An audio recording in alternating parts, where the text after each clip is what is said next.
Audio Bias with AB Boxing News, Yes, Voodoo sir. Theater. We got my man Shushu here. The one and only Bruce Carrington. There it is, Bruce Carrington. Yes, sir. First off, congrats. Thank you. Pro debut, nice win. Let's recap it. Yeah. I mean, well, crazy training camp, man. Head coach K. Karoma, he did really well, and get me into shape out there in Vegas.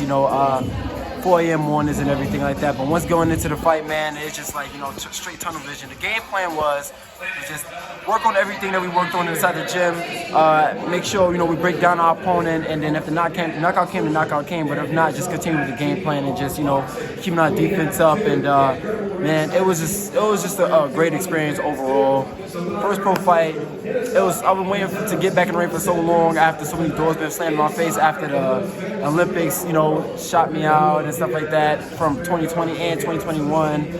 It was just a lot going on, man, but, blessings be to God, because I got under the Tyson Fury Deontay Wilder card, one of the biggest cards of the year, and I got a chance to perform under the lights.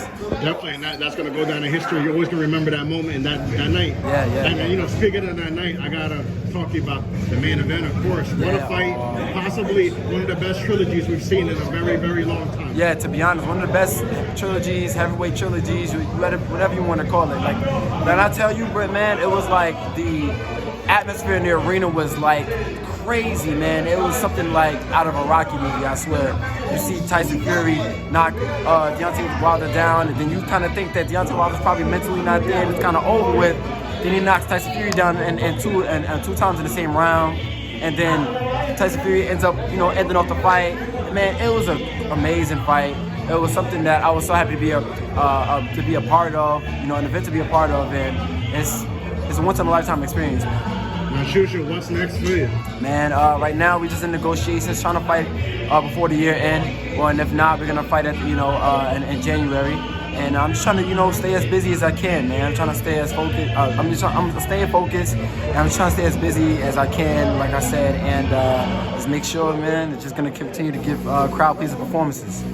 Now, Shushu, we got big fights to end the year. Yeah. I got to ask you, obviously, next week, Canelo Alvarez, Caleb Plant. Who do you got?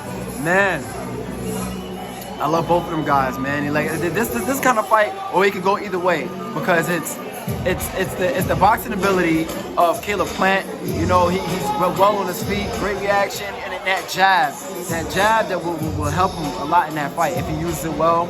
But Canelo has been in the ring with everybody. He's been seeing all boxing experiences, all type of boxing, all type of styles, man.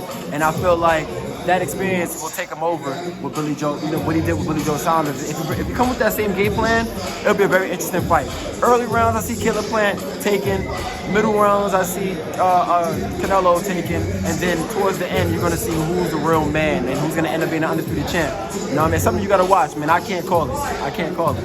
Lastly, Terrence Crawford, Sean Porter. That's another one I can't call, because it all depends on how these guys fight. Sean Porter, you're always going to get a hard fight with Sean Porter, man. He's going to come straight at you all 12 rounds. You got to have that gas tank. And then Terrence Crawford is either he's going to box you or he's going to be that dog that he's shown time and time again and try to dog you out. I don't think it's the smartest idea for him to try to outdog Sean Porter, because I don't think a lot of guys are going to be able to do that. It could be a challenge for Terrence Crawford if he wants to do that, but I think the smart idea for Terrence Crawford is to box him. It'll be a much easier fight for him, but even then, it will be a very hard fight for him to get through with Sean Porter. So that's another one you got to watch. Another one I can't call. And both of them are my guys, man. Both of them are my friends, man. I can't call that either, man. So, but it's definitely going to be probably one of the fights of the year, one of the mega fights of the year. Thank you.